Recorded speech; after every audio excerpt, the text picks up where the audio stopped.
7 macam perkara yang merusak akidah dan keimanan, merusak amal perbuatan yang sudah kita kerjakan, merusak sendi-sendi kehidupan sosial, pendek kata merusak segala hal di dalam kehidupan kita. Jauhilah olehmu 7 macam perkara yang merusak. Yang pertama, asyirku billah, menyekutukan Allah subhanahu wa ta'ala. Agama dimulai dari keyakinan, maka kehancuran agama selalu dimulai dari kehancuran keyakinan, iman atau akidah yang dimiliki oleh seseorang. Dan untuk menghancurkan nilai-nilai iman yang kita miliki ini, orang rasanya tidak akan menghantam kita dengan peluru kendali. Orang tidak akan mengirimkan nuklir ke sini. Orang tidak juga akan mengirimkan satuan militernya ke sini. Untuk menghancurkan nilai-nilai iman, dibanjiri kita dengan paham-paham yang merusak dan mendangkalkan akidah. Baik ia bernama materialisme, baik ia bernama sekularisme, baik ia bernama banjirnya maksiat dan munkarat, baik ia bernama banjirnya peradaban dan kebudayaan yang menghancurkan moral daripada anak-anak kita, sedikit demi sedikit melenturkan dan melunturkan nilai-nilai keimanan kita, untuk kemudian pada waktunya nilai iman itu akan bertukar dan berganti menjadi nilai syirik kepada Allah subhanahu wa ta'ala. Atau pada sisi lain, menjadikan yang selain Allah sebagai tujuan akhir daripada kehidupan kita. Sedangkan kita sama-sama maklum bahwa di dalam pandangan agama Islam, dosa yang tidak berampun, dosa yang terbesar, termasuk dalam kategori bapak moyangnya dosa, tidak lain adalah syirik, yakni menyekutukan Allah subhanahu wa ta'ala. Pola penghancuran iman ini memang berstrategi. Ditawarkan kita kepada paham materialisme, paham kebendaan, di mana otak menempati urutan sebagai ranking pertama, Tuhan jatuh pada urutan kedua. Lalu menyusul kepada paham sekularisme, Allah dipisahkan dari seluruh kegiatan hidup ini, untuk pada gilirannya menjadikan yang selain Allah sebagai tujuan akhir daripada seluruh kegiatan hidup kita. Oleh karenanya, kewajiban menjaga nilai-nilai iman ini merupakan kewajiban yang mulia tetapi berat. Tidak hanya untuk kita, tetapi juga bagaimana mewariskannya kepada anak-anak kita, generasi yang akan datang. Orang-orang tua bijaksana yang diceritakan di dalam Al-Quran, kalau sudah berpikir tentang anak-anaknya, pertanyaan yang paling mereka risaukan ialah, ma ta'buduna min ba'di. Anakku, kalau pada satu saat aku, ayahmu sudah tidak ada lagi di dunia ini, meninggalkan kamu semua, ma ta'buduna min ba'di, apa yang akan kamu sembah nak? Jikalau sekarang ayahmu masih mau ke masjid, masih mau melakukan rukuk dan sujud, masih beribadah menyembah Allah subhanahu wa ta'ala, kalau orang tuamu sudah tidak ada, ma ta'buduna min ba'di, masihkah engkau mau datang ke masjid? Masihkah engkau mau rukuk dan sujud? Masihkah engkau mau menyembah Allah subhanahu wa ta'ala? Pertanyaan ini yang dipikirkan oleh Nabi Yakub kepada putra-putranya. Pertanyaan ini yang diteruskan oleh Nabi Ibrahim kepada anak-anaknya. Pertanyaan ini yang diwariskan oleh generasi ulama'us salafus saleh kepada para generasi berikutnya. Bagaimana kita generasi sekarang? Kita orang-orang tua sekarang bukan berfikir ma ta'buduna min ba'di, malah yang kita fikirkan ma ta'kuluna min ba'di. Kalau bapak tidak ada nanti kamu makan apa nak? Perkara kamu nyembah apa urusan nomor 18. Yang penting kamu nanti hidup bisa makan, nak. Maka kita sibuk mewariskan harta kepada anak-anak kita. Kita sibuk mewariskan kebun dan tanah kepada anak-anak kita. Kita sibuk mewariskan pabrik kepada anak-anak kita, sementara kita lupa mewariskan intan yang paling mahal, mewariskan mutiara yang paling berharga, yaitu nilai iman kepada Allah Subhanahu wa ta'ala. Alangkah baiknya apabila warisan harta, warisan tanah dan kebun, warisan rumah dan pabrik didasari lebih dahulu dengan mewariskan nilai iman kepada Allah Subhanahu wa ta'ala. Sebagai orang-orang tua, kita boleh bersedih kalau anak kita tidak mengerti komputer. Kita boleh bersedih kalau anak kita tidak mengerti matematika. Kita boleh bersedih kalau anak kita tidak mengerti bahasa Inggris. Tapi sewajarnya lebih bersedihlah kita orang tua jikalau mempunyai anak yang tidak kenal Allah sebagai Tuhannya, yang kemudian tidak mau rukuk dan sujud kepada Allah Tuhannya. Itulah kemalangan yang paling malang bila kita meninggalkan generasi yang tidak bertauhid kepada Allah Subhanahu wa ta'ala. Betapapun anak kita tidak ngerti komputer, saudara, paling-paling kerugiannya cuma kerugian dunia. Masuk dia ke alam barzakh, munkar nakir tidak akan sempat tanya kau belajar komputer apa tidak. Kumpul dia di padang mahsyar, malaikat juga tidak akan tanya matematikamu nilainya berapa. Yang ditanya kau kenal Allah, kau rukuk dan sujud kepadanya, kau pernah datang ke masjid. Oleh karena itu sekali lagi, menjaga nilai iman tidak hanya untuk kita, tetapi juga mewariskannya kepada anak-anak kita, generasi yang akan datang.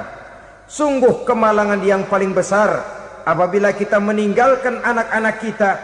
Mereka kita tinggalkan lemah ekonominya, itu tidak baik.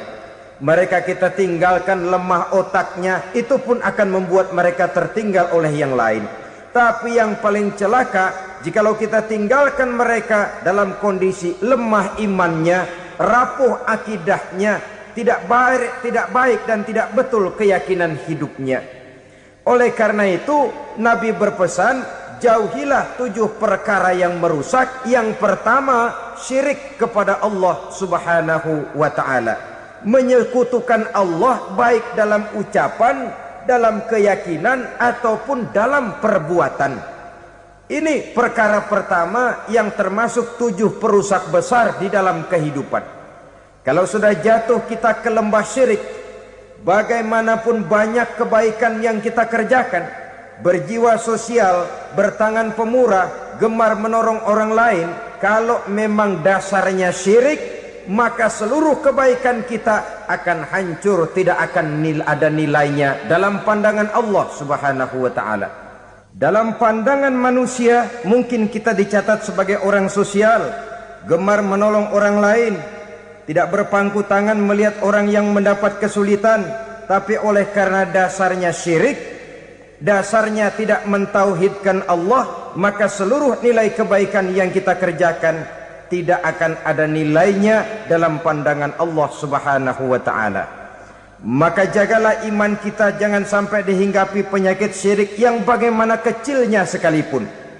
Sekali lagi, baik syirik dalam bentuk ucapan, syirik dalam bentuk keyakinan, sampai kepada syirik dalam bentuk perbuatan, kita berhindar kepada sifat-sifat yang sedemikian itu. Karena apa? Dalam satu ayat Quran Allah Subhanahu wa ta'ala menjelaskan, innallaha la yaghfiru ayyushraka bih wa yaghfiru ma duna dzalika liman yasha. Allah tidak akan memberi ampun kepada orang-orang yang menyekutukannya, tapi Allah masih mau memberikan ampun kepada dosa-dosa yang selain itu bagi orang-orang yang dikehendakinya. Dosa selain syirik, apabila kita bertaubat, Allah masih mau mengampuni. Tapi kalau sudah jatuh ke tempat syirik, itu sudah dosa yang tidak berampun. Taubatnya tidak lain melepas syirik, kembali kepada tauhid, berkeyakinan bahwa hanya ada Allah Subhanahu wa ta'ala, Tuhan satu-satunya, yang lam yalid walam yulad walam yakul lahu kufuwan ahad. Tidak beranak, tidak pula diperanakkan, dan tidak satu pun yang dapat menyerupai Tuhan Allah Subhanahu wa ta'ala. Saudara-saudara kaum muslimin rahimakumullah, bahwa kita di zaman sekarang memang tidak menyembah berhala, ya. Bahwa kita tidak berterang-terangan mengatakan Tuhan lebih dari satu, memang. Bahwa kita tidak berkeyakinan Tuhan itu punya anak atau diperanakkan, tentu. Tapi dalam perbuatan dan i'tiqad kita kadang-kadang jatuh tanpa kita sadari ke tempat yang bernama syirik ini. Oleh karenanya, di zaman di mana teknologi makin canggih, di mana kemajuan pembangunan makin menjangkau berbagai aspek kehidupan, diperlukan keseimbangan antara kemajuan fisik material dengan kemajuan mental spiritual.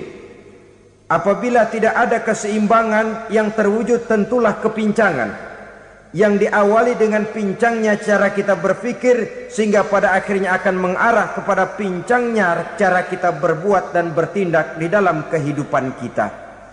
Oleh karena itu Nabi berpesan, jauhilah sifat syirik, karena syirik merupakan dosa yang teramat besar. Ini sifat merusak yang pertama.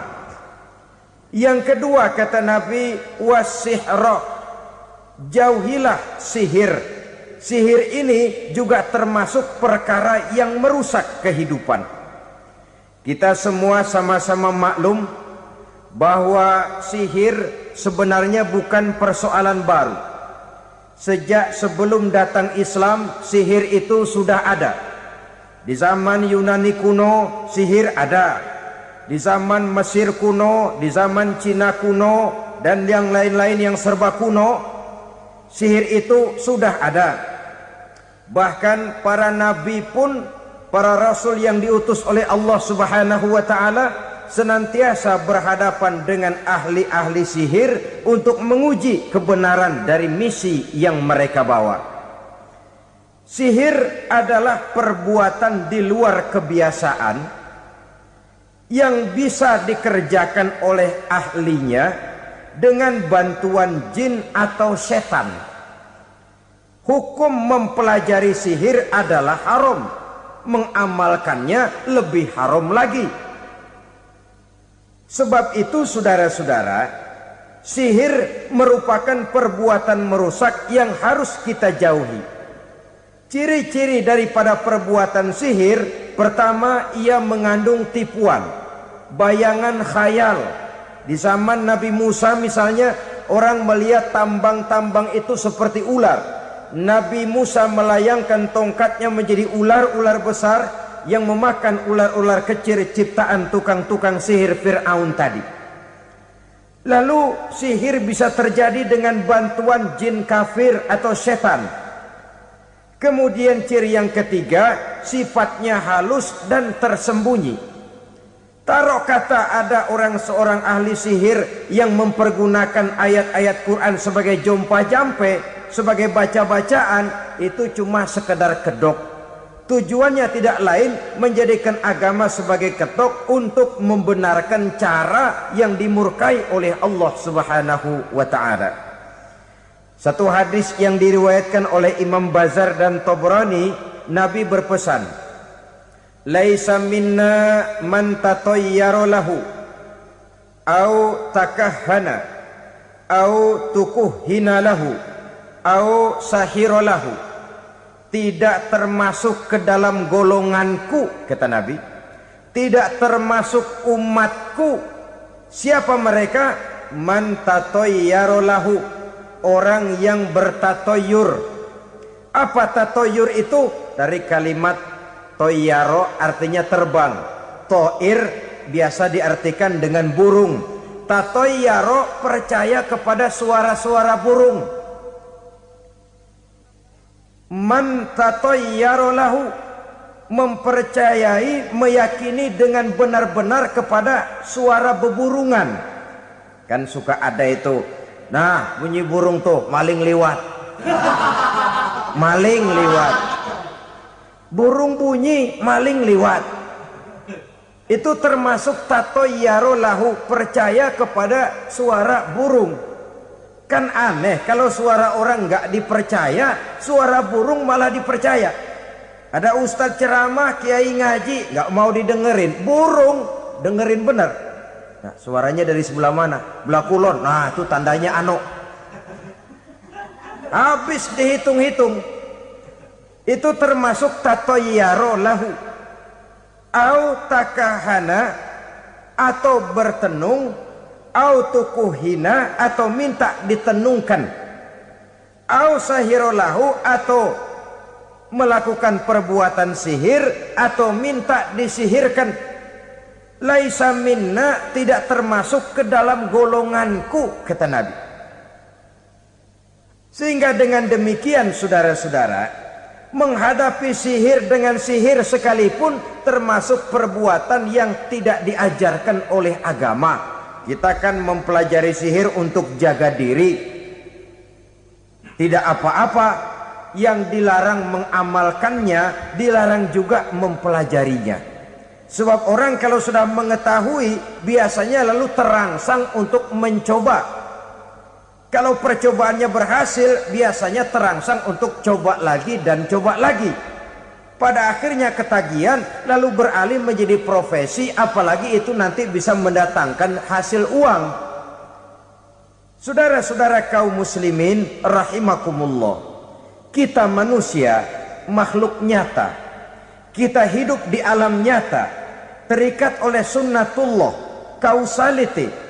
Oleh karenanya bagi kita keyakinan yang penuh, keikhlasan di dalam bertuhankan Allah, penyerahan diri sepenuhnya hanya kepadanya, itu sudah merupakan obat penangkal yang sangat ampuh agar kita tidak terkena penyakit-penyakit yang dibuat oleh setan dan para pembantunya.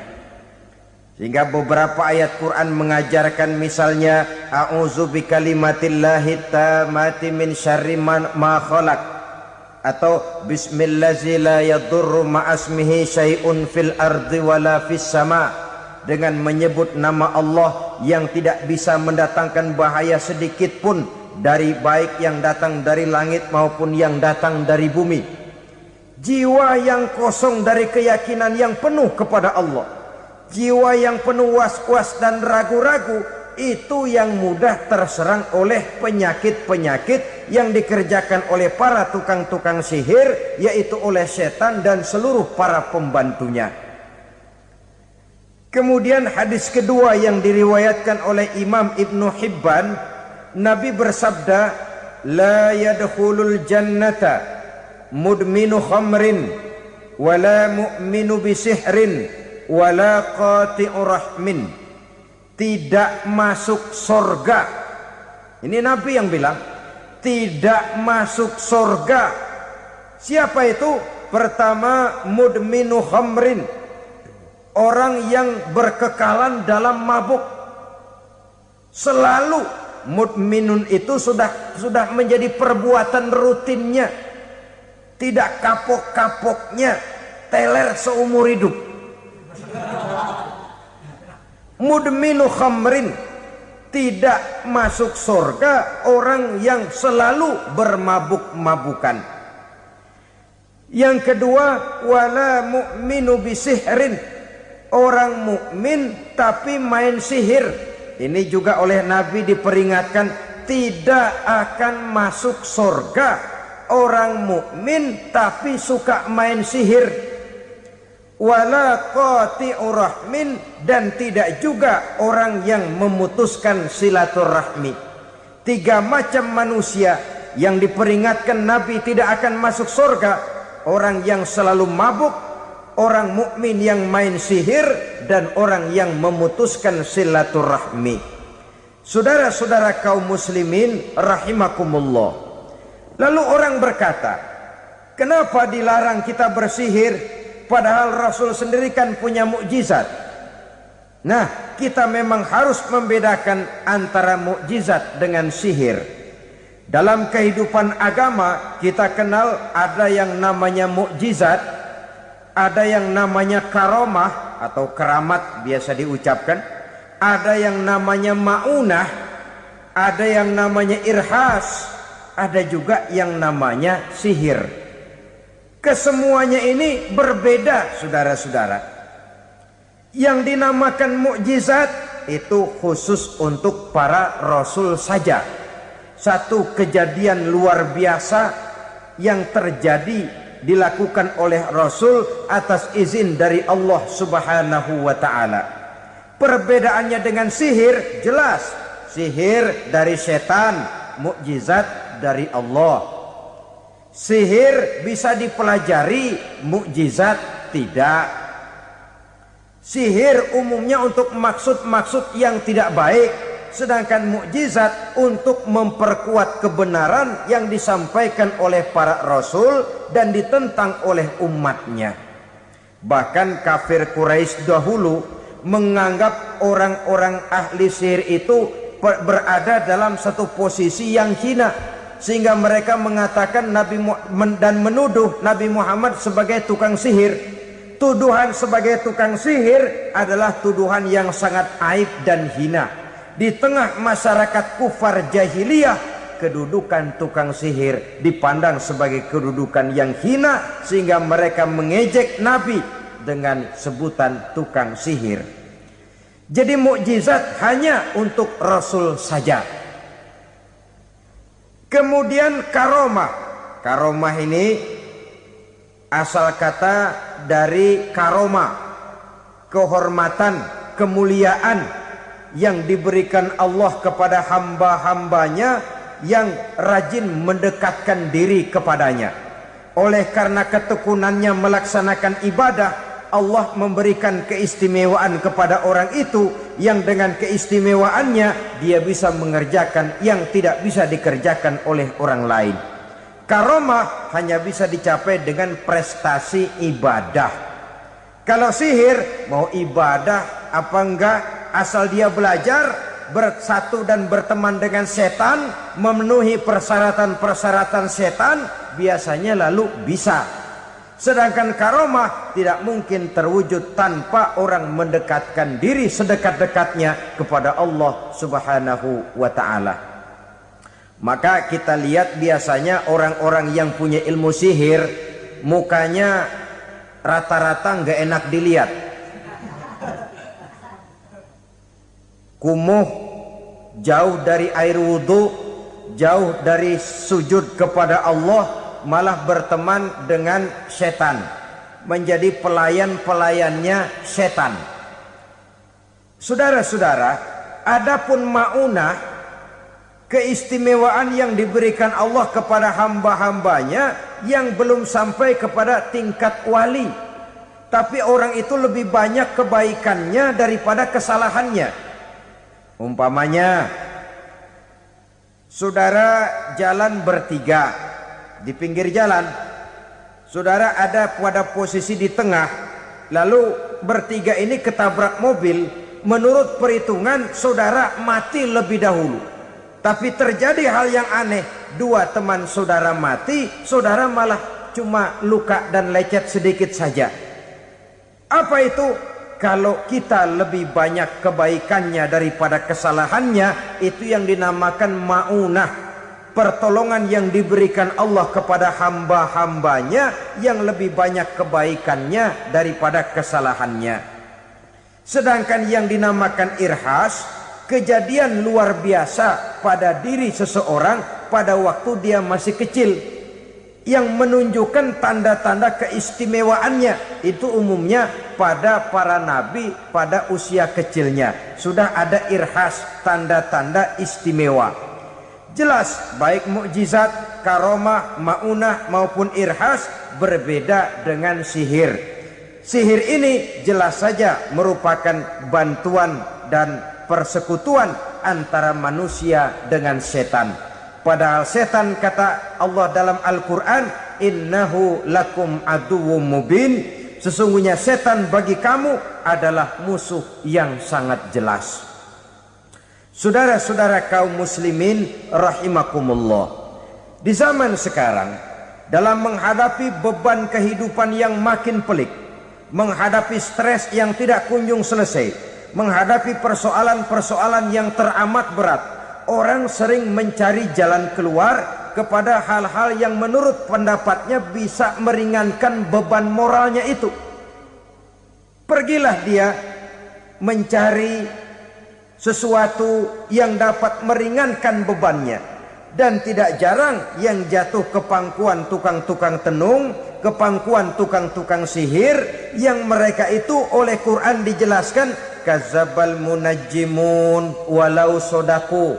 Tukang-tukang tenung, tukang-tukang sihir, mereka itu bohong walaupun benar. Maksudnya bohong walaupun benar artinya kalau yang mereka kerjakan benar itu sih kebenaran. Benar dengan kebenaran itu lain. Kebenaran, kebetulan bisa, tapi tidak untuk selalu. Apalagi kalau itu sudah membahayakan kehidupan orang lain.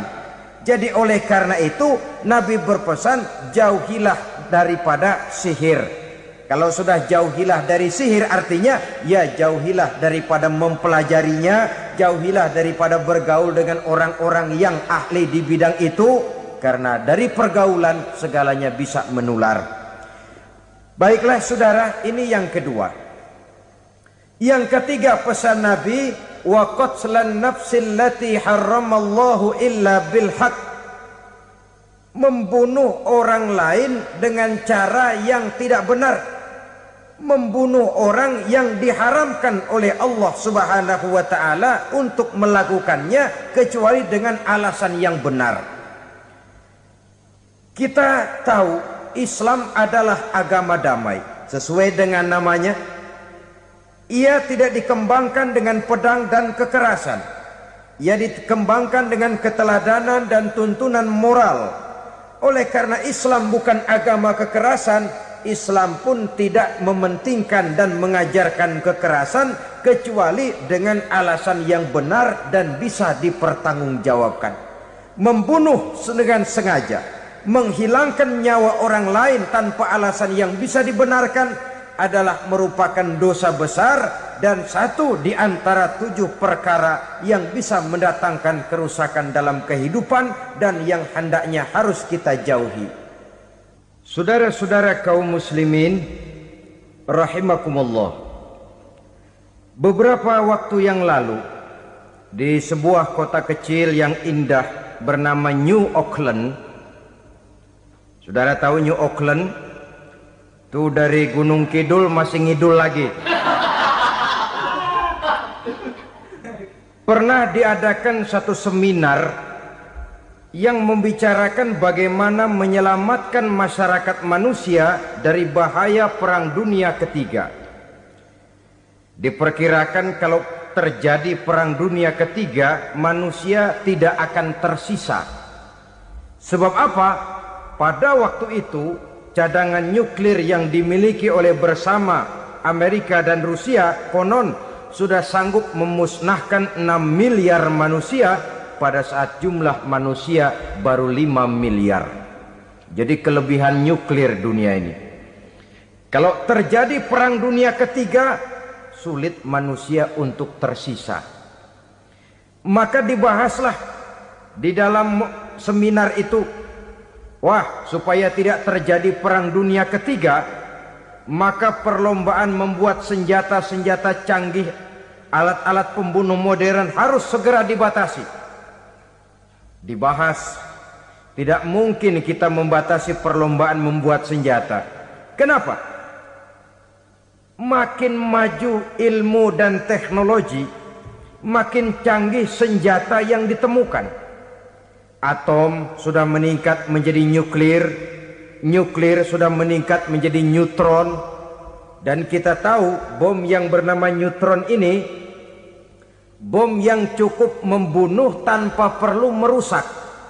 Artinya kalau dia diledakkan di kota kita ini, bangunan utuh, jembatan tidak ambruk, rumah-rumah tetap berdiri, tapi semua yang bernama hidup mati. Itu katanya lebih sopan dari bom atom. Sebab kalau si atom ini sudah membunuh, merusak pula. Neutron cukup membunuh saja tanpa perlu merusak.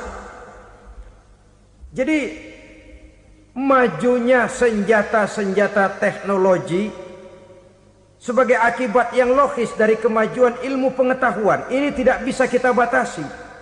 Dan memang sebenarnya yang bahaya bukan senjatanya, tapi manusia yang mengendalikan senjata itu. Mereka kembali kepada prinsip the man behind the gun. Bukan senjatanya yang bahaya, tapi manusia yang mengendalikan senjata itu yang bahaya. Walaupun senjatanya modern, katakanlah model M16 umpamanya, kalau yang mengendalikannya orang beriman, insya Allah aman. Tapi biar megang cuma senapan angin, kalau yang megang orang brutal, ngeri kita deket-deket. Apalagi kalau memang bukan ahlinya menggunakan senjata, bisa ngeker kaki kena jidat.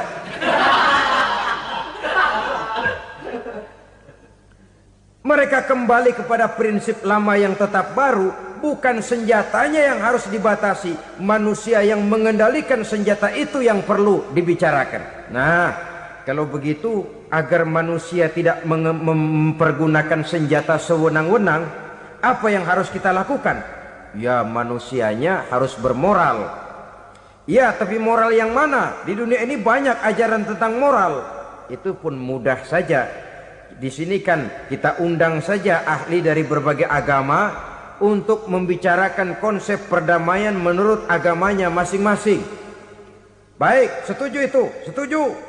Maka tampillah para ahli agama, mereka kembali kepada prinsip moral daripada konsep yang terkandung di dalam ajaran agama untuk menegakkan perdamaian. Mula-mula naiklah ahli dari agama Hindu, dibacakan konsep perdamaian menurut ajaran agama Hindu, bahwa untuk damai manusia harus meninggalkan nafsu keduniaannya, menempuh samsara dan sebagainya untuk mencapai nirwana, menjauhi kemegahan dan kemewahan dunia. Ini lalu dibahas, rasanya juga tidak mungkin ini. Kemudian dari agama Nasrani, bahwa untuk damai manusia harus menciptakan sifat kasih sayang. Kalau ditampar pipi kiri, berikan pipi yang kanan. Kalau diberikan selendang, berikan baju. Nanti orang kasihan, lalu dia tidak akan nampar lagi. Ketika ini dibahas, ternyata rasanya pun tidak mungkin bisa diterima. Karena apa? Di zaman sekarang orang ditampar pipi kiri, dikasih pipi kanan. Bukan kasihan, gemes. Damai belum tentu, bonyok udah jelas. Lalu ketika dibacakan konsep perdamaian menurut Quran, di mana disampaikan ayat wa jazaa'u sayyi'atin sayyi'atun misluha faman afa wa aslaha fa ajruhu 'ala Allah. Balasan terhadap satu kejahatan adalah kejahatan yang seimbang. Tetapi barang siapa yang memberi maaf dan mencari jalan damai, itulah yang terbaik dan akan mendapat pahala dari Allah Subhanahu wa ta'ala. Kamu tidak salah ditampar pipi kirimu, tampar lagi pipi kirinya sekeras dia menampar pipi kirimu. Nanti orang tidak mau menampar kita karena dia tahu kalau dia tampar kita, dia akan menderita tamparan sekeras dia menampar kita. Akan terjadilah prinsip saling hormat menghormati, tidak saling ganggu, tidak saling usil, tidak saling jahil. Atas dasar ini perdamaian bisa ditegakkan. Mereka bisa menerima konsep ini, tapi kemudian seminar ditutup tanpa satu keputusan resmi. Kenapa? Terus terang mereka kagum dengan konsep Islam, tapi sentimen lama terhadap nilai-nilai Islam telah menutup mata mereka untuk menerima kebenaran dari ajaran Al-Quranul Karim. Saudara-saudara kaum muslimin rahimakumullah, kembali kita kepada persoalan pokok. Roh adalah dari Allah. Dia akan kembali kepada Allah, milik mutlak dari Allah. Tidak pantas kita merampasnya dari orang lain. Tidak wajar kita menghilangkannya tanpa alasan yang dibenarkan oleh agama. Di zaman sekarang akibat persaingan hidup yang makin tajam, lapangan kerja yang makin sulit, tensi ekonomi yang makin tinggi, atau karena nilai moral yang makin rendah, atau juga karena rapuhnya pegangan orang kepada agama, nyawa rasanya sudah sedemikian murahnya. Berbagai kasus membuat berdiri bulu roma kita. Ada mayit, ada manusia dipotong 6, dicincang macam kambing. Ada yang dipotong 5, ada yang dipotong 13, dikardusin, dibuang ke tempat sampah. Inna lillahi wa inna ilaihi raji'un. Gejala apa ini? Kanibalisme. Manusia sudah demikian sadisnya, manusia sudah sedemikian buasnya, sehingga sesama manusia diperlakukan seperti hewan. Padahal hewan sendiri belum pernah macan makan macan, bagaimanapun buasnya macan. Belum pernah serigala memakan serigala, bagaimanapun brutalnya serigala. Tetapi manusia makan manusia di zaman sekarang kadang jadi kenyataan dalam kehidupan kita. Kadang persoalannya remeh saja. Soal uang 200 perak, pisau bicara, nyawa melayang. Soal rokok sebatang, celurit bicara, nyawa melayang. Soal-soal yang sama sekali tidak prinsip, begitu mudah kita menghilangkan nyawa orang lain. Padahal Nabi pernah memperingatkan, apabila dua orang muslim sudah berkelahi dan berbunuh-bunuhan, al-qatil wal maktul finnar, yang membunuh dan yang terbunuh dua-duanya neraka. Sahabat heran, ya Rasul, kalau yang terbunuh, kalau yang membunuh masuk neraka itu sih wajar, tapi yang terbunuh kenapa neraka juga? Beliau menjawab, dua-duanya sudah punya niat untuk saling membunuh. Niatnya itu yang diponten. Yang terbunuh cuman lagi apes aja, keduluan dia. Umpama tidak terbunuh, pasti dia yang akan membunuh. Oleh karenanya al-qatil wal maktul, yang membunuh dan yang dibunuh finnar, dua-duanya masuk ke dalam neraka. Islam menghormati kehidupan, tidak hanya terbatas kepada sesama muslim. Orang-orang yang berlainan agama pun yang mau hidup berukun, damai, berdampingan dengan umat Islam, jiwa mereka, darah mereka dilindungi oleh nilai-nilai Islam yang disebut dengan kafir zimmi ini. Mengganggu mereka sama saja dengan mengganggu aku, kata Nabi. Jadi oleh karena itu sayangilah sesama. Kehidupan adalah anugerah Allah, bukan wewenang kita untuk mencabutnya dari orang lain, bukan wewenang kita untuk merampas dan menghilangkannya dari orang lain. Apa yang tidak enak terjadi pada diri kita, begitu pula lah apabila terjadi pada diri orang lain. Sehingga Nabi mengatakan, la yu'minu ahadukum hatta yuhibba li akhihi ma yuhibbu li nafsihi. Belum dikatakan beriman seseorang kamu apabila dia belum mencintai saudaranya seperti ia mencintai dirinya sendiri. Apa yang enak dirasakan oleh orang lain, enak juga dirasakan oleh dia. Mengukur orang lain dengan diri sendiri. Kalau orang lain tanpa salah saya fitnah, kalau saya tanpa salah difitnah orang, enak apa enggak? Enggak, orang lain juga begitu. Kalau orang lain tanpa salah saya tempeleng kepalanya, enak apa tidak? Tidak. Orang lain juga begitu. Yang tidak enak terjadi pada diri kita, tentu tidak enak juga kalau terjadi pada orang lain. Mengukur orang lain dengan diri sendiri, sehingga tidak timbul sifat egois, tidak menari di atas bangkai orang lain, tidak mendirikan kebahagiaan di atas untayan air mata orang lain.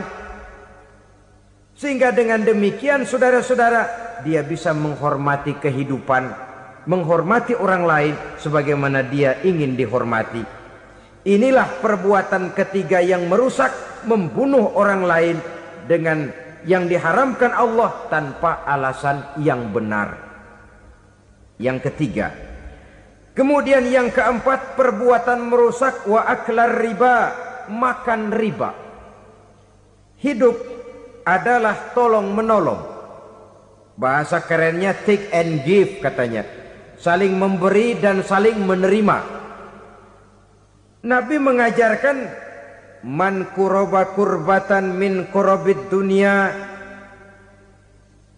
karaballahu lahu kurbatan min kurabi yaumal qiyamah.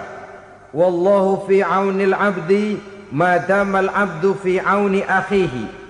Siapa yang meringankan beban dari beban-beban yang dirita seseorang di dalam kehidupan dunia, Allah akan meringankan bebannya daripada beban-beban yang harus dipikulnya di hari kiamat nanti. Wallahu fi aunil abdi madamal abdu fi auni akhihi. Allah senantiasa akan menolong seorang hamba selama hamba itu masih mau menolong saudaranya. Allah selalu akan menolong seorang hamba selama hamba itu masih mau menolong saudaranya. Apabila kita sudah berpangku tangan terhadap kesulitan orang lain, biasanya pun pada saat kita mendapat kesulitan, kita akan sulit juga memperoleh pertolongan. Nah, riba alias renten, kedoknya adalah menolong orang, tapi sama juga bulu buntutnya dilepas, palanya dicekek. Menolong orang pada akhirnya menjadi beban bagi seseorang, dan memang mencari orang-orang yang berada dalam posisi kesulitan. Biasanya di daerah-daerah di mana musim paceklik, jadi lapangan kerja sulit, sedangkan urusan perut tidak bisa ditunda. Akhirnya orang terjebak ke dalam rentenir, ke dalam riba, ke dalam renten. Bunga berbunga, sehingga satu saat jumlah bunganya bisa lebih besar dari jumlah pinjaman pokoknya. Kemudian kalau juga ternyata tidak bisa dibayar, rumah jadi taruhan.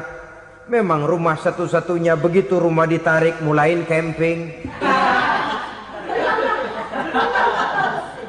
Bukankah pada akhirnya akan mewariskan kesengsaraan? Oleh karena itu, kepada kita berusahalah jangan berhubungan dengan rentenir, jangan makan renten dan riba. Kepada mereka yang melaksanakan riba, walaupun mendatangkan keuntungan materi, tapi percayalah, harta yang didapat dengan jalan riba tidak akan membawa keberkahan. Manakala tidak membawa keberkahan, dia tidak akan mendatangkan ketenangan di dalam kehidupan kita. Oleh karenanya, memakan harta riba termasuk perbuatan yang merusak sendi-sendi kehidupan sosial, merusak kehidupan orang lain, merusak kehidupan masyarakat, tetangga, pergaulan, dan sebagainya. Yang kelima, wa akla malil yatim, memakan harta anak yatim dengan cara yang zalim. Nih, memang lezat. Anak yatim itu nggak tahu urusan apa-apa. Kita diamanahkan untuk mengurusinya. Kadang-kadang dibentuklah panitia penyantunan yatim piatu. Yatimnya mah tetap kelaparan, panitianya yang pada gendut.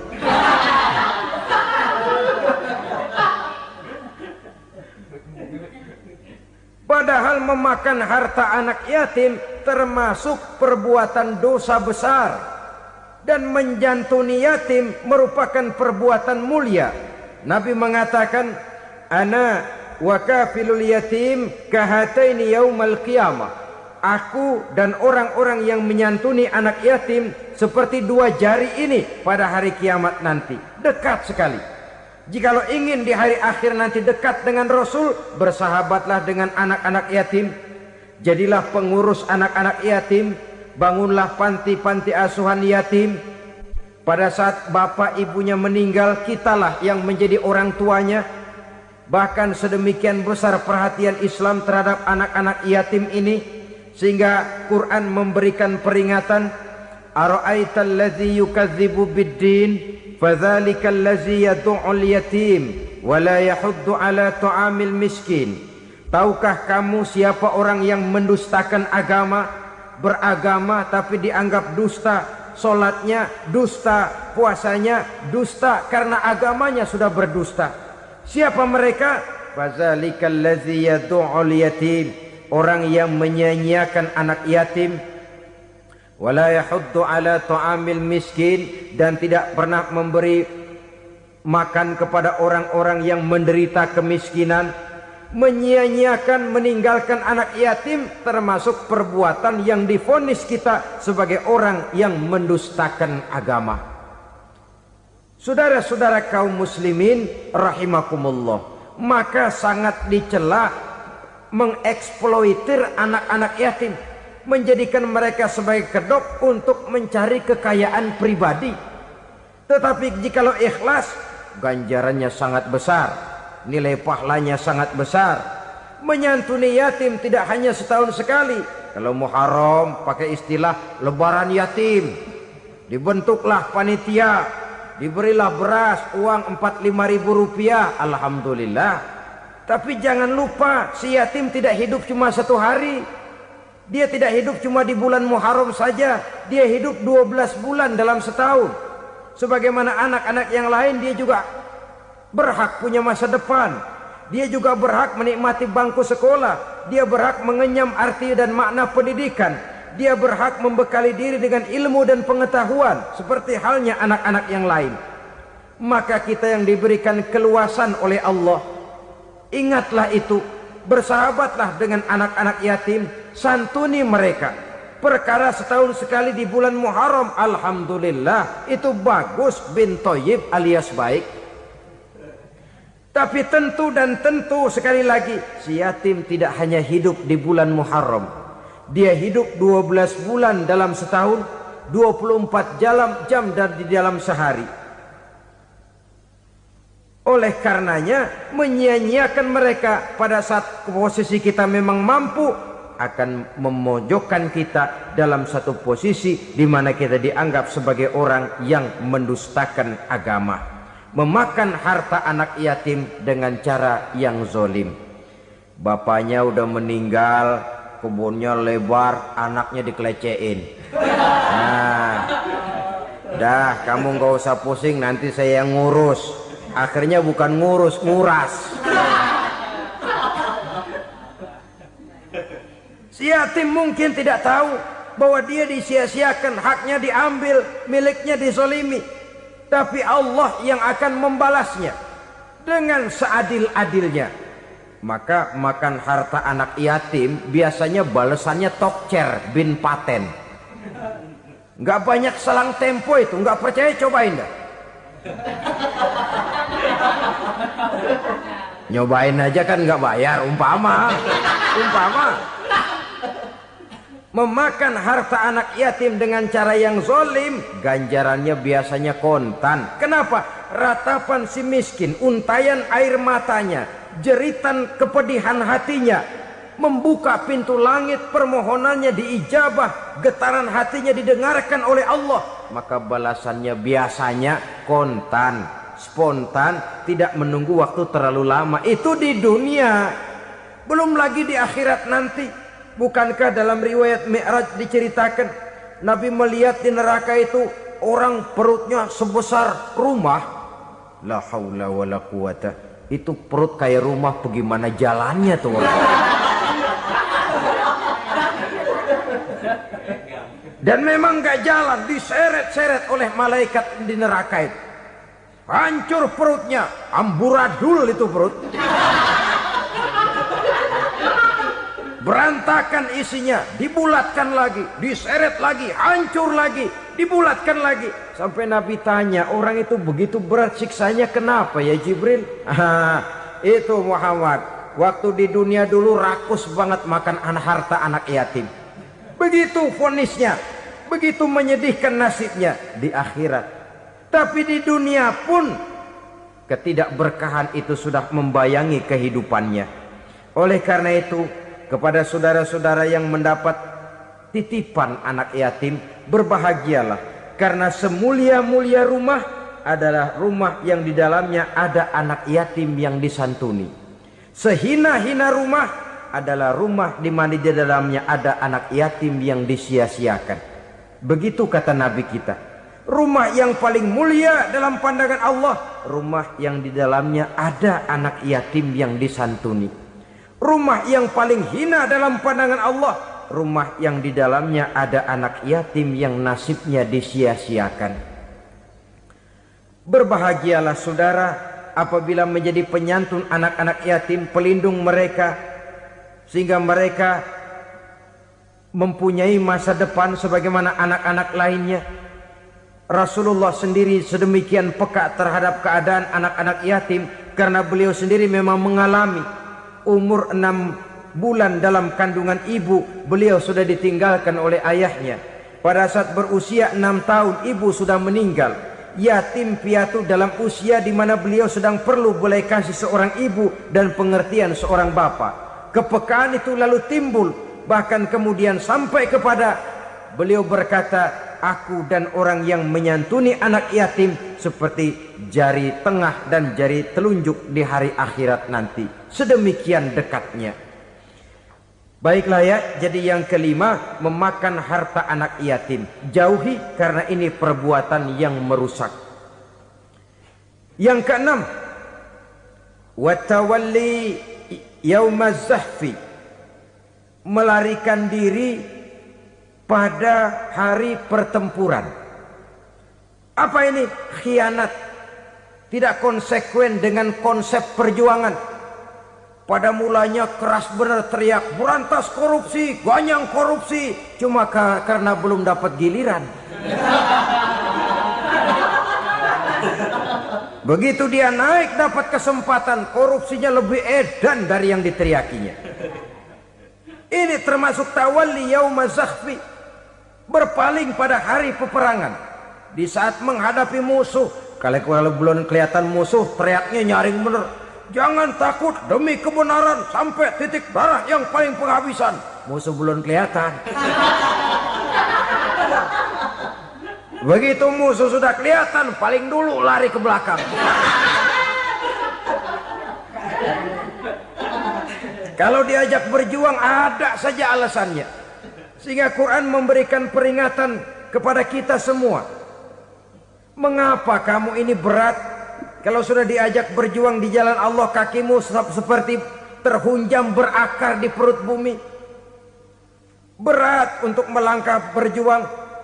Lari dari pertempuran tidak konsekuen dengan konsepsi perjuangan. Mau enaknya saja. Dalam kondisi yang sulit lalu berpangku tangan. Ini termasuk ciri munafik yang di dalam Al-Quran disindir dengan bahasa kullama adha'a lahum masyaufi wa iza azlama alaihim qamu. Waktu terang mereka jalan, giliran gelap mereka mandek. Artinya, maksudnya kalau giliran ada untungnya aja rame-rame teriak Islam. Tapi begitu diminta berjuang, dituntut berkorban, rame-rame mundur. Waktu dilihat di Islam ada untungnya, rame-rame teriak Islam. Pak, saya Islam banget, Pak. KTP saya Islam, Pak. Pokoknya Islam banget dah. Tapi ketika diminta berjuang, dituntut sedikit berkorban, rame-rame mengundurkan diri. Tahun 65 PKI berontak. Waduh, waktu itu jadi orang Islam untung itu. Nggak dikejar-kejar, aman. Masjid rame, masjid, mobil-mobil mewah parkir di depan musola dan masjid. Kenapa? Waktu itu asal udah ke masjid aman. Islam selamat, untung. Tapi begitu keadaan aman, yang parkir di musola sepeda butut melulu.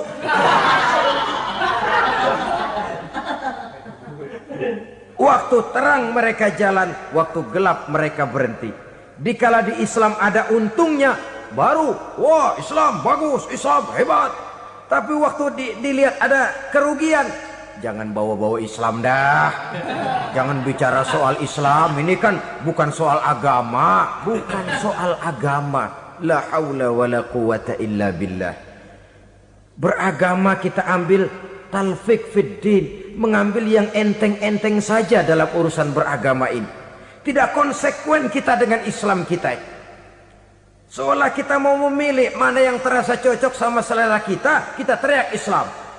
Beratan aja dikit, rame-rame berpaling. Itu termasuk tawalli yaumaz zahfi. Para pengkhianat, mental-mental hipokrit yang tidak mau konsekuen menghadapi segala bahaya. itu termasuk perbuatan yang merusak. Kenapa? Kalau cuma dia saja yang lari, mungkin tidak jadi soal. Tapi larinya ini akan mempengaruhi orang lain. Nah, pengaruhnya itu yang dicegah. Sebab kalau satu sudah mulai lari, yang lain mulai ngelirik. Ketika yang dilirik kemudian tidak ada reaksi, dia akan ikut lari. Artinya apa? Seorang muslim harus konsekuen dengan konsep perjuangannya, dengan keyakinan keagamaannya, dan tidak memilih yang enak-enak saja di dalam kehidupan beragama. Lari dari pertempuran, bermental khianat, mengkhianati agama, merupakan satu di antara sifat yang merusak. Terakhir saudara, wa qazfal muhsanatil ghafilatil mu'minat, menuduh perempuan baik-baik yang tidak tahu menahu tentang tuduhan yang dituduhkan kepadanya, menuduh perempuan mukmin yang baik-baik yang tidak tahu menahu tentang tuduhan yang dilakukan kepadanya. Fitnah lebih bahaya daripada pembunuhan. Orang yang tidak salah bisa hancur namanya, orang yang berniat baik bisa ambruk perjuangannya oleh karena fitnah. Sehingga dikatakan al-fitnatu asyaddu minal qatsli. Fitnah lebih bahaya daripada pembunuhan. Maka memfitnah ini termasuk satu dosa di antara 7 hal merusak yang harus kita jauhi semampu kita, semampu-mampunya. Mengupayakan sebisa-bisanya jangan sampai terjebak ke dalam hal yang demikian. Nah, saudara-saudara, inilah saja pertemuan kali ini. Mudah-mudahan ada manfaatnya. Semoga Allah memberikan kekuatan zahir dan batin kepada kita untuk bisa menjauhi 7 perkara yang merusak ini.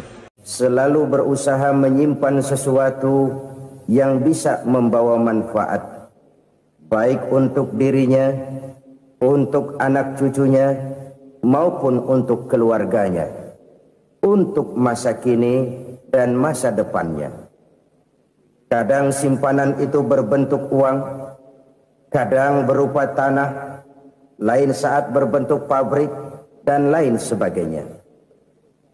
Sementara masa depan yang paling pasti adalah akhirat. Jika untuk masa depan dunia kita rela memeras keringat, membanting tulang, pergi pagi dan pulang petang, menyimpan uang, menyimpan tanah, menyimpan pabrik, pernahkah kita merenung jika satu saat kiamat datang, kita dibangkitkan dari kubur masing-masing, berdiri di padang mahsyar untuk mempertanggungjawabkan seluruh kegiatan hidup kita di dunia ini, lalu kita akan menuju ke alam akhirat. Sudahkah kita mempunyai simpanan untuk akhirat kita?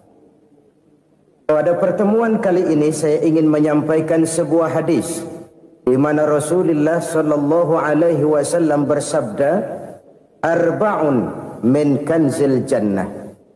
Simpanan sorga ada 4 macam. Yang pertama, ikhfa'us sadaqah, menyembunyikan sedekah. Saudara-saudara kaum muslimin, sebagaimana yang kita maklum bahwa Allah Subhanahu wa taala melebihkan sebagian rezeki dari kita terhadap yang lain. Ada yang kaya, ada yang setengah kaya, ada yang miskin, ada yang setengah miskin, dan selanjutnya. Ada yang gajinya kecil tapi penghasilannya gede. Ada yang penghasilannya gede tapi nggak punya gaji. Ada juga yang memang gajinya gede dan penghasilannya gede.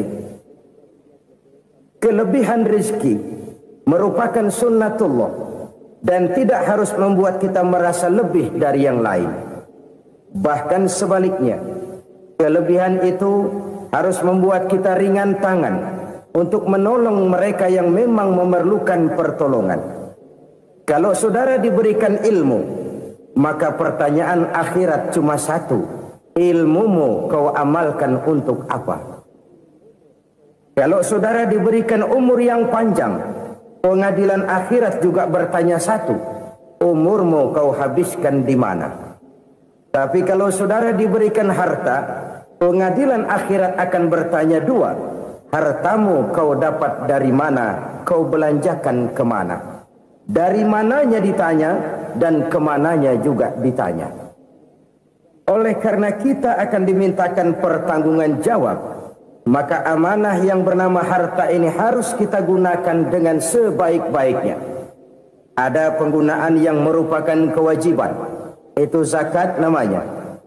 Ada penggunaan yang sewaktu-waktu, itu infak namanya. Ada yang lebih sewaktu-waktu lagi, dan itu sedekah namanya.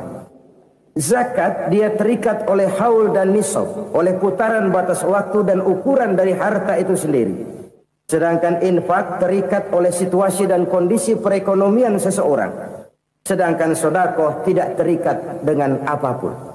Dalam kondisi seperti apapun kita bisa melakukan sedekah dengan yang terkecil sekalipun. Sampai-sampai Rasulullah sallallahu alaihi wasallam mengajarkan, la tahqiranna minal ma'rufi syai'an walau an talqa akhaka biwajhin talik.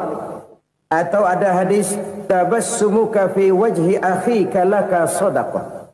Senyumanmu kepada temanmu adalah sedekah. Jadi untuk melakukan sedekah tidak harus dalam berbentuk uang. Dengan ilmu kita bisa sedekah. Dengan tenaga kita bisa bersedekah, dengan pikiran kita bisa bersedekah, bahkan senyum kepada teman itu pun sedekah. Jadi kalau sedekah dengan uang memang belum punya uang, nyengir aja banyakin. Itu asal pada tempatnya, jangan lalu ketemu tiang listrik cengengesan. Tentu tidak pada tempatnya dan tidak wajar. Nah, sedekah yang paling dicintai Allah adalah sedekah yang disembunyikan. Artinya jauh dari sifat riya. Kan kadang-kadang ada orang sedekah itu disebutkan namanya. Apa tidak bagus? Kalau memang niatnya ikhlas, ya bagus-bagus saja. Untuk memberikan sugesti kepada yang lain. Di Fulan bin Fulan nyumbang sekian, diumumkan. Boleh kalau niatnya untuk memberikan rangsangan kepada yang lain supaya dia menyumbang lebih besar dari orang tadi. Tapi kalau itu mendatangkan riya, maka sedekah yang paling dicintai Allah adalah sedekah yang disembunyikan. Tangan kiri saja tidak tahu apa yang diberikan oleh tangan kanan. Sedekah yang dilakukan dengan ikhlas akan merupakan perbendaharaan surga. Tersembunyi dari pandangan orang lain, tidak seorang pun tahu.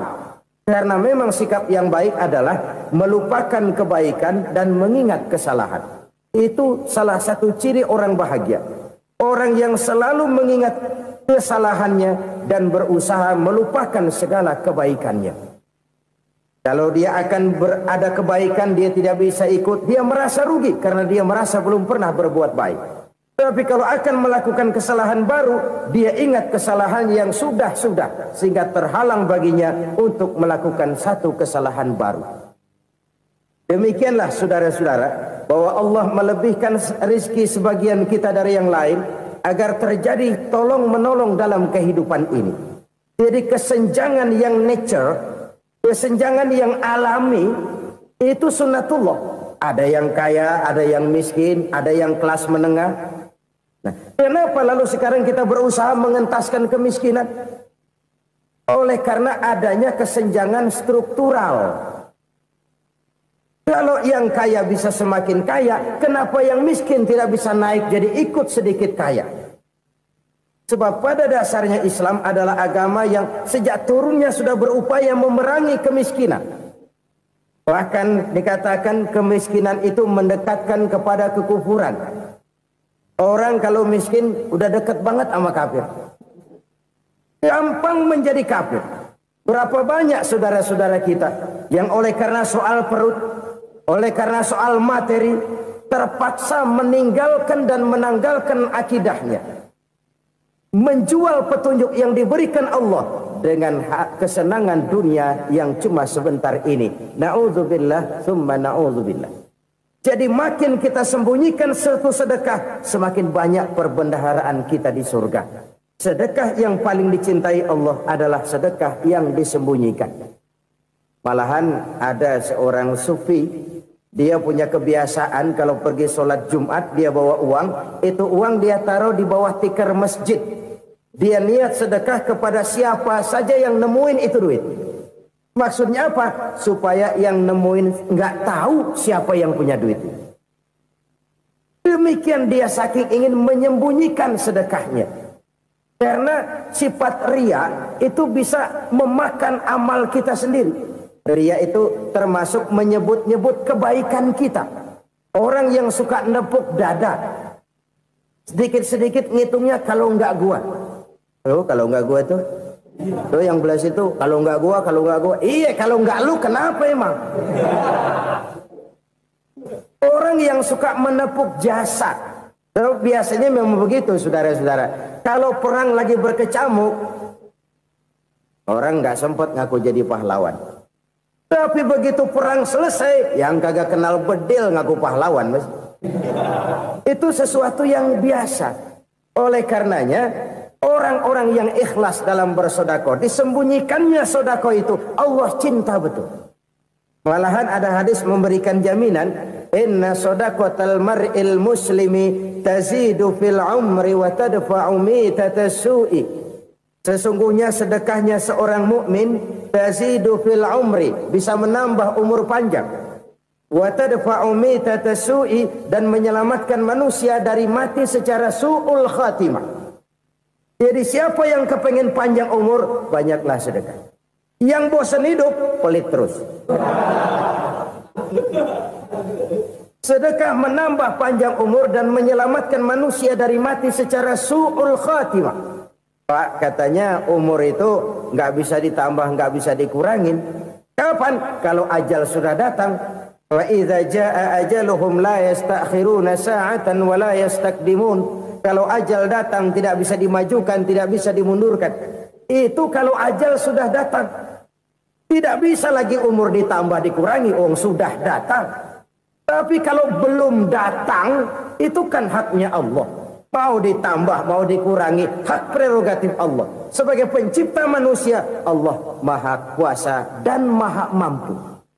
Sedekah ini menambah panjang umur dan menyelamatkan manusia dari mati secara su'ul khatimah. Orang mati kan sama ya, kondisinya mati, nggak nafas. Tapi hakikat mati kan lain-lain. Ada yang mati itu husnul khatimah, baik akhirnya. Misalnya lagi ngaji mati, lagi sholat mati, lagi sedekah mati. Ini yang dinamakan dengan husnul khatimah, baik di akhirnya. Sebaliknya ada yang su'ul khatimah, jelek di akhirnya. Ini yang jadi catatan akhir. Lagi nyekek botol, mampus. Lagi banting kartu, modar. Su'ul khatimah, jelek pada akhirnya. Sedekah menyelamatkan manusia dari mati secara su'ul khatimah. Dan kita semua kepengen mendapat husnul khatimah, jauh dari su'ul khatimah. Oleh sebab itu yang bisa menyelamatkan kita dari penyakit itu antara lain adalah sedekah yang disembunyikan. Yang dikerjakan dengan ikhlas karena Allah. Tidak karena kepengen dipuji orang, tidak karena ingin dikatakan orang pemurah, sebab orang dermawan itu orang yang memberi tanpa harus diminta. Kalau masih harus diminta, ya belum dermawan namanya, masih harus diminta. Kalau nggak diminta ya tulus, lolos, polos. Saudara-saudara kaum muslimin rahimakumullah. Harta adalah amanat dan akan kita pertanggungjawabkan. Allah melebihkan rizki sebagian kita dari yang lain agar kita saling tolong menolong, bantu membantu. Nabi janjikan siapa yang meringankan beban saudaranya muslim di dunia, Allah akan meringankan bebannya di akhirat nanti. Sebuah jaminan dari baginda Nabi. Si orang yang kita bantu barangkali tidak bisa membalas, Allah yang akan membalas lewat jalan lain yang tidak pernah kita sangka-sangka. Ada orang tanya, Pak, ini ada orang nyumbang masjid sambil marah-marah, bagaimana? Saya bilang sumbangannya aja ambil, marahnya jangan. Marahnya jangan diambil, itu urusan dia. Saudara-saudara kaum muslimin rahimakumullah. Umat Islam ini kan umat yang punya potensi besar. Kadang kita merenung, kenapa kadang-kadang pembangunan masjid kok lambat sekali? Kalau hotel hari ini peletakan pertama, bulan depan peresmian. Supermarket hari ini peletakan batu pertama, minggu depan peresmian. Tapi kalau sudah yang namanya masjid, kadang-kadang peletakan batu pertama sekaligus jadi batu terakhir. 3 tahun, 4 tahun, campur nebar jalak di jalanan, duit dijaring kayak ikan sepat. Apa tidak ada orang Islam yang kaya? Banyak. Apa tidak ada pengusaha muslim yang jadi konglomerat? Ada. Lalu yang belum banyak itu yang komit terhadap nilai-nilai agamanya. Akhirnya kita jatuh jadi umat yang lemah. Belum ada pengusaha konglomerat muslim buka pabrik supermi cap beduk misalnya umpamanya atau pabrik kecap cap sorban supaya identitas keislamannya sedikit kelihatan. Kita jatuh jadi umat yang lemah karena potensi tidak terinventarisir dengan baik. Kita ini ibarat kompor yang cuma matengin nasi orang lain. Potensi kita dimanfaatkan oleh orang lain. Ukhuwah Islamiyah kita baru terbatas kepada silaturahmi. Ukhuwah di bidang ekonomi kita lemah. Ukhuwah di bidang kebudayaan kita lemah. Apalagi ukhuwah di bidang politik kita lebih rapuh lagi. Padahal ukhuwah itu adalah totalitas kehidupan manusia. Menyangkut ipolek sosbud. Memerlukan nilai-nilai ukhuwah. Jadi oleh karena itu mari kita menyadari, di dalam harta kita, walaupun kita yang cari, pergi pagi, pulang sore, peras keringat, banting tulang, di sana ada harta anak yatim. Di sana ada hak masjid, di sana ada hak pesantren, di sana ada hak jihad. Berbahagialah seseorang apabila dia oleh Allah dijadikan keran. Keran itu menyimpan air, tapi tidak untuk dirinya, tapi disalurkannya kepada mereka yang memang memerlukannya. Saudara-saudara kaum muslimin rahimakumullah, ini yang pertama. Jadi perbendaharaan surga adalah menyembunyikan sedekah. Orang lain nggak tahu, kita pun nggak pernah ngitung-ngitung. Kita anggap lewat begitu saja, padahal itu deposit akhirat. Satu. Yang kedua, perbendaharaan surga itu apa? Wa kitmanul musibah, menyembunyikan kesulitan. Kadang orang takut menghadapi kesulitan. Tapi makin kita merenung, hidup ini kan sebenarnya urusan. Takut sama urusan ya jangan hidup.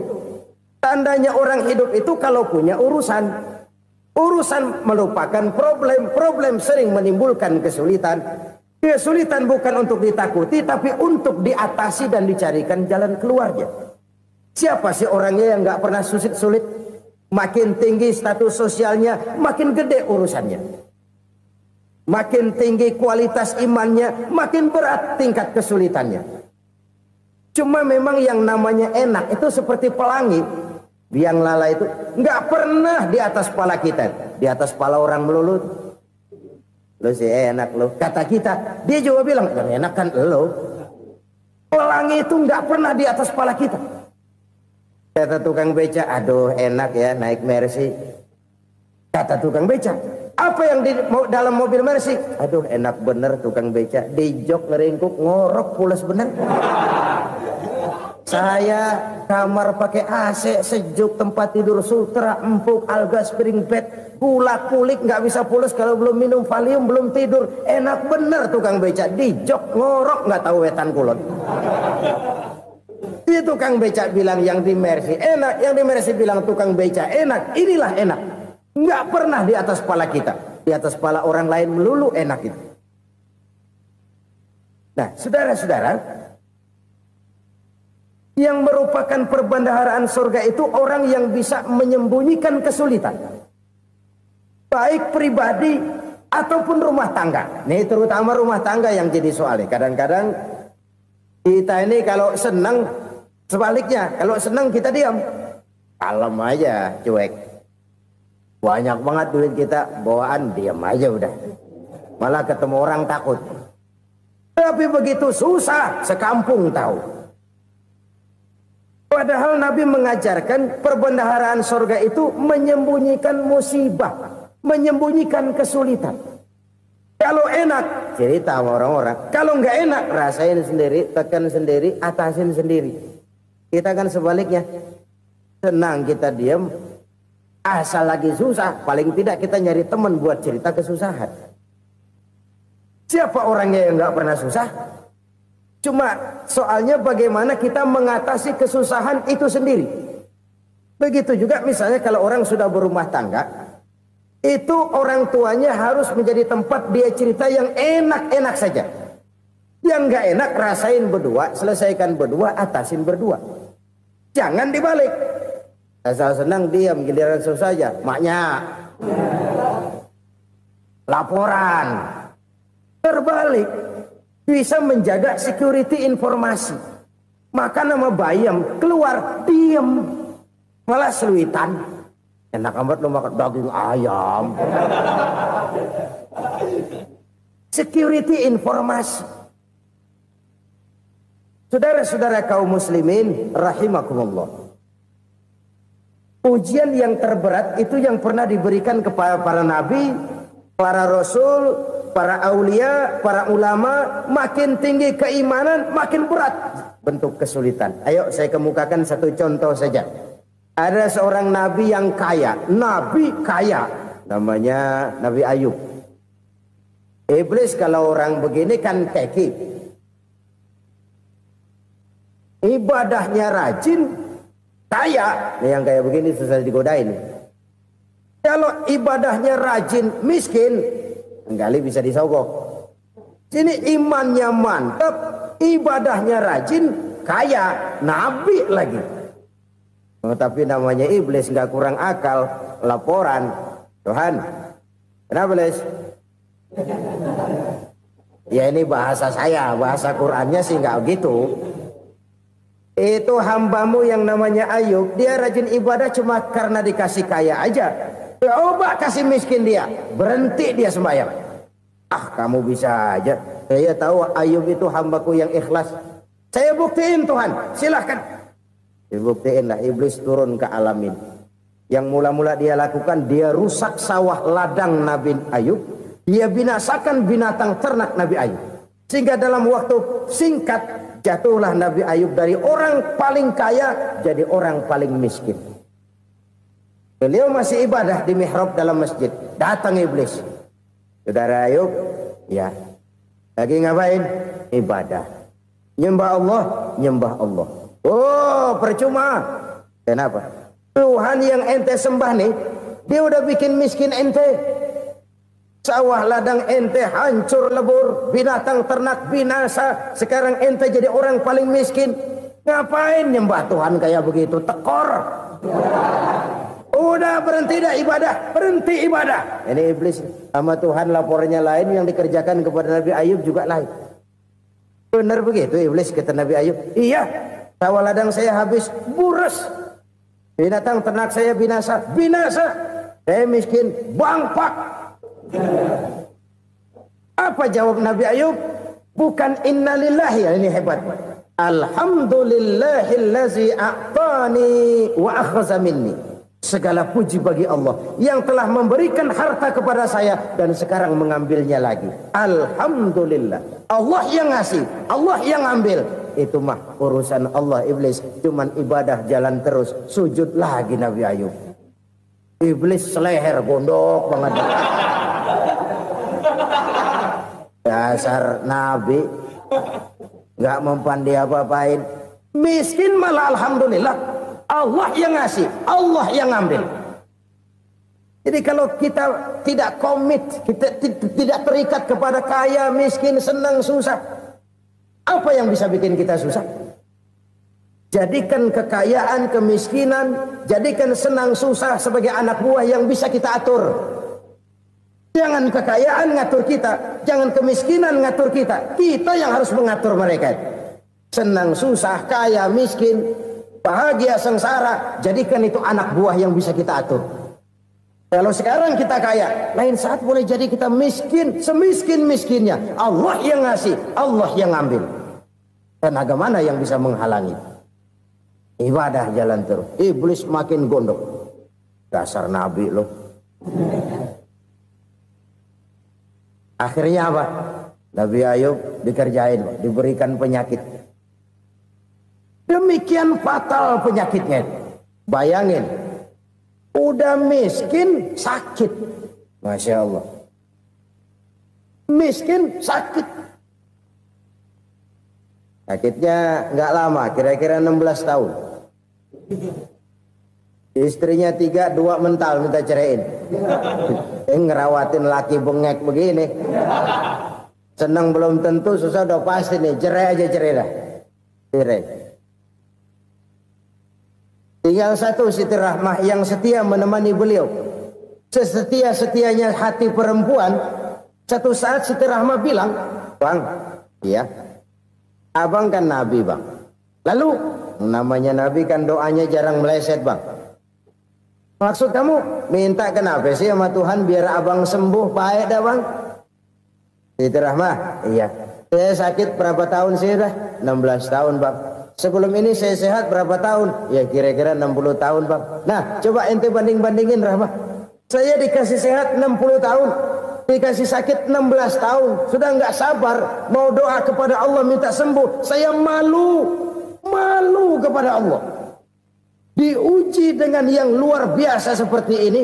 Tidak mengganggu stabilitas kehambaannya. Dia tetap menghamba kepada Allah subhanahu wa ta'ala. Saudara-saudara kaum muslimin rahimakumullah. Kunci menghadapi kesulitan itu apa? Allah jelaskan dalam satu ayat, wa basyiris sabirin alladzina iza asabathum musibah qalu inna lillahi wa inna ilaihi raji'un. Gembirakan orang-orang yang sabar. Siapa mereka itu? Yang apabila mendapat musibah mereka kembali kepada keyakinan dasar. Segalanya dari Allah dan segalanya akan kembali kepada Allah. Ini konsepsi dasar dari sikap muslim dalam menghadapi berbagai kesulitan. Segalanya dari Allah, segalanya akan kembali kepada Allah. Kalau ini sudah kondisi dasarnya, maka kita akan lapang menghadapi kenyataan bagaimanapun pahitnya. Apakah itu namanya miskin, apakah itu namanya sakit, bahkan maut sekalipun. Maut sekalipun. Segalanya dari Allah, segalanya akan kembali kepada Allah.